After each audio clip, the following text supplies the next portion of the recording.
Oke, assalamualaikum warahmatullahi wabarakatuh.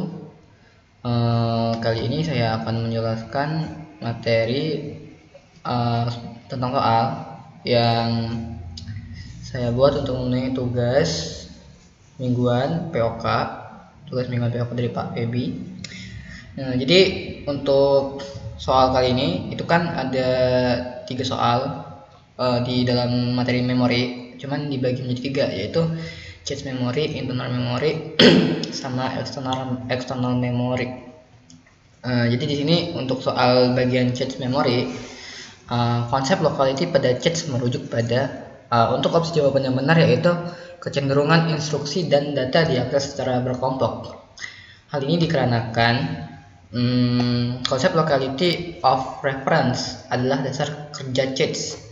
Nah, jadi locality itu dibagi menjadi 2, yaitu temporal locality, yang dimana suatu data instruksi yang sudah diakses kemungkinan besar akan diakses lagi dalam waktu dekat. Contoh variabel dalam perulangan sering dipakai berulang. Dan spatial locality, jika sebuah alamat memori diakses, ada kemungkinan alamat di sekitarnya juga akan diakses. Contoh instruksi program berjalan secara berurutan, array diakses elemen demi elemen. Jadi cache dibuat karena program cenderung mengakses instruksi dan data secara berkelompok atau berdekatan baik dalam maupun lokasi. Itulah inti locality. Jadi untuk jawaban yang benar itu adalah kecenderungan instruksi dan data diakses secara berkelompok atau berulang. Hal ini dijelaskan di dalam ini, kemungkinan alamat di sekitarnya juga akan diakses. Jadi dalam kelompok terdekat, data-data terdekat yang ada di sekitarnya, jadi kemungkinan akan diakses secara berulang juga gitu. Masih ada data secara berkelompok atau berdekatan baik dalam waktu maupun lokasi.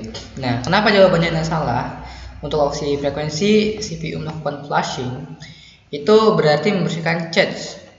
Biasanya saat konteks switch atau error. Ini perilaku maintenance, bukan konsep locality. Locality berbicara tentang pola akses data, bukan perilaku pembersihan cache memori. Jadi tidak ada hubungannya ya.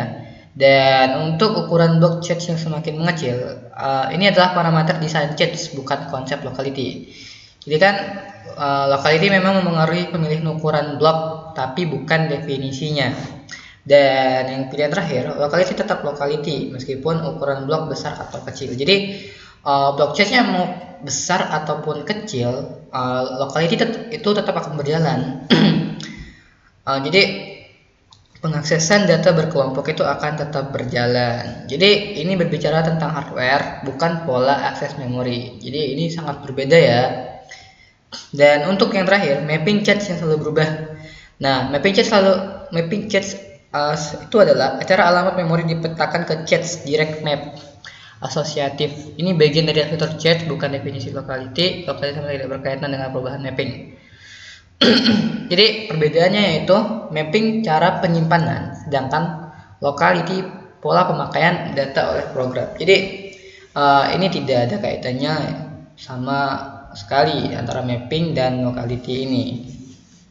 Oke, kita lanjut untuk soal nomor 2. Untuk soal bagian internal memory, yaitu teknologi yang menyimpan data sebagai muatan charge dalam kapasitor adalah.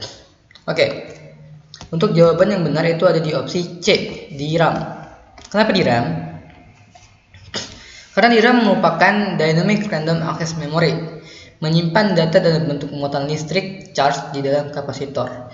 Muatan ini bocor seiring waktu sehingga harus direfresh secara terus-menerus agar data tidak hilang. Itu sebabnya disebut dynamic. Jadi sesuai dengan penjelasannya tadi, DRAM itu adalah menyimpan muatan data dalam bentuk listrik ke dalam kapasitor. Nah, kita lanjut aja. Kenapa pilihan lain salah? Yang pertama, untuk pilihan SRAM. SRAM itu tidak menggunakan kapasitor dan menggunakan flip-flop yang terdiri dari 6 transistor serta tidak perlu di-refresh, jadi bukan teknologi berbasis kapasitor. Dan yang kedua, EEPROM menyimpan data dengan trap elektron dalam floating gate transistor, bukan kapasitor. Jadi nggak pakai kapasitor. Soal ini kan menanyakan teknologi yang menyimpan sebagai muatan charge dalam kapasitor. Jadi untuk pilihan 1 sama 2 ini enggak benar, dia menyimpannya ke transistor, kapasitor buat soal, tidak melakukan charge pada kapasitor. Dan untuk flash ROM sama seperti EEPROM, flash ROM ini menggunakan floating gate transistor, jadi tidak menggunakan kapasitor. Oke, untuk bagian eksternal memori, soal eksternal bagian memori, pada hard disk seek time mengacu pada, jadi opsi yang benar yaitu B, waktu yang dibutuhkan head untuk berpindah ke track yang benar. Kenapa jawaban itu benar? Hal ini dikarenakan seek time adalah waktu yang diperlukan oleh read write head pada disk untuk bergerak dari posisi sekarang ke track di lintasan yang ingin diakses. Jadi semakin cepat head menemukan track tersebut, semakin kecil seek time atau semakin cepat kinerja HDD. Jadi seek time itu adalah waktu baca tulis dari head pada hard disk untuk bergerak dari posisi sekarang ke track lintasan yang ingin diakses. Jadi ibaratkan kita itu ada jarak gitu antara kampus sama rumah.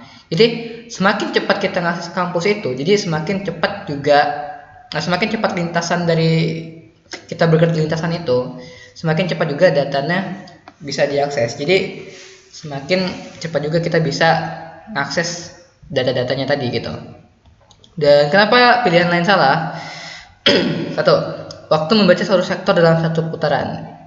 Ini adalah putaran flow rotational latency, bukan seek time. Kecepatan rotasi piringan, hal ini salah karena hal ini disebut RPM, revolution per minute, bukan seek time. Dan kecepatan transfer maksimum, ini adalah transfer rate, bukan seek time. Jadi untuk pilihan yang benar adalah opsi seek time.